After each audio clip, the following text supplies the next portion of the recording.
ಬಹುಶಃ ಸನ್ಮಾನ್ಯ ಮುಖ್ಯಮಂತ್ರಿಗಳು ಇವತ್ತು ಕಾಂಗ್ರೆಸ್ ಪಕ್ಷದ ವಿಧಾನ ಪರಿಷತ್ನ ಶಾಸಕರನ್ನೆಲ್ಲರನ್ನ ಕೂಡ ಕರೆದು ಸಭೆ ಮಾಡ್ತಾರಂತೇಳಿ ನಿಮ್ಮ ಮಾಧ್ಯಮದ ಮೂಲಕ ನಾನು ನೋಡಿದೆ.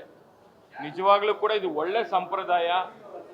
ಯಾಕೆಂದ್ರೆ ಅಸೆಂಬ್ಲಿ ಶಾಸಕರನ್ನ, ವಿಧಾನಸಭಾ ಶಾಸಕರನ್ನ ಕರೆದು ಅವರ ಕಷ್ಟ ಸುಖಗಳನ್ನ ಏನು ಕೇಳ್ತೀರಿ, ಹಾಗೆ ವಿಧಾನ ಪರಿಷತ್ನ ಶಾಸಕರು ಕೂಡ ನಾವೇನು ಎರಡನೇ ದರ್ಜೆಯ ಶಾಸಕರಲ್ಲ, ನಾವು ಕೂಡ ಕರ್ನಾಟಕದ ಚುನಾಯಿತ ಪ್ರತಿನಿಧಿಯಾಗೇ ನಾವು ವಿಧಾನಸಭೆಗೆ, ವಿಧಾನ ಪರಿಷತ್ಗೆ ಬಂದಿರತಕ್ಕಂಥವರು. ಅದು ಬಿಜೆಪಿ ಆಗಲಿ, ಕಾಂಗ್ರೆಸ್ ಆಗಲಿ, JDS ಆಗಲಿ, ಯಾವುದೇ ವಿಧಾನ ಪರಿಷತ್ನ ಶಾಸಕರುಗಳಿಗೆ ಅವ್ರದ್ದು ಕೂಡ ಸಭೆ ಕರೆದು ಅವರ ಕಷ್ಟ ಸುಖಗಳು ಏನಿದೆ, ನಿಮಗೇನು ವಿಧಾನಸಭಾ ಶಾಸಕರಿಗೆ ಏನು ಫಂಡನ್ನು ಕೊಡ್ತೀರಿ, ಅದೇ ರೀತಿಯಲ್ಲಿ ಕನಿಷ್ಠ ಅವ್ರಿಗೆ 100 ರೂಪಾಯಿ ಕೊಟ್ಟರೆ ನಮ್ಗೆ 50 ರೂಪಾಯಿ ಅದು ಕೊಡಿ.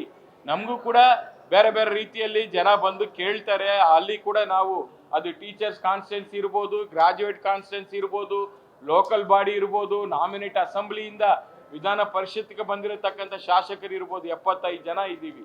ಅದು ಯಾರೇ ಆಗಲಿ ಅವ್ರಿಗೂ ಕೂಡ ಫಂಡನ್ನು ಕೊಡುವಂಥ ಒಂದು ಸಂಪ್ರದಾಯವನ್ನು ಮಾನ್ಯ ಸಿದ್ದರಾಮಯ್ಯನವರು ತರಲಿ ಅಂತೇಳಿ ನಾನು ಈ ಸಂದರ್ಭದಲ್ಲಿ ಅವರಿಗೆ ನಾನು ಮನವಿ ಮಾಡ್ತಾ ಇದ್ದೀನಿ. ಜೊತೆಗೆ ಏನು ಬಗರುಕೊಮ್ಮ ಒಂದು ಸಮಿತಿ ಇರ್ಬೋದು, ಬೇರೆ ಬೇರೆ ತಾಲೂಕು ಮಟ್ಟದಲ್ಲಿ, ಜಿಲ್ಲಾ ಮಟ್ಟದಲ್ಲಿ ಏನು ಸಮಿತಿಗಳನ್ನು ಸರ್ಕಾರ ವತಿಯಿಂದ ರಚನೆ ಮಾಡ್ತೀರಿ, ಅಲ್ಲಿ ಶಾಸಕರನ್ನ ಏನು ಅಧ್ಯಕ್ಷ ಏನು ಮಾಡ್ತೀರಿ, ಅದೇ ರೀತಿಯಲ್ಲಿ ವಿಧಾನ ಪರಿಷತ್ನ ಶಾಸಕರುಗಳು ಕೂಡ ಅದು ಅಧ್ಯಕ್ಷರೋ ಉಪಾಧ್ಯಕ್ಷರೋ ಬೇರೆ ಬೇರೆ ಏನು ಒಂದು ಜವಾಬ್ದಾರಿ ಕೊಡೋಕ್ಕಾಗುತ್ತೆ ಅದನ್ನು ಕೂಡ ಕೊಡಬೇಕು. ಅದ್ರ ಬಗ್ಗೆ ಕೂಡ ನೀವು ಚರ್ಚೆ ಮಾಡಬೇಕು ಅಂತೇಳಿ ಮಾನ್ಯ ಮುಖ್ಯಮಂತ್ರಿಗಳಿಗೆ ನಾನು ಆಗ್ರಹ ಮಾಡ್ತಾ ಇದ್ದೀನಿ.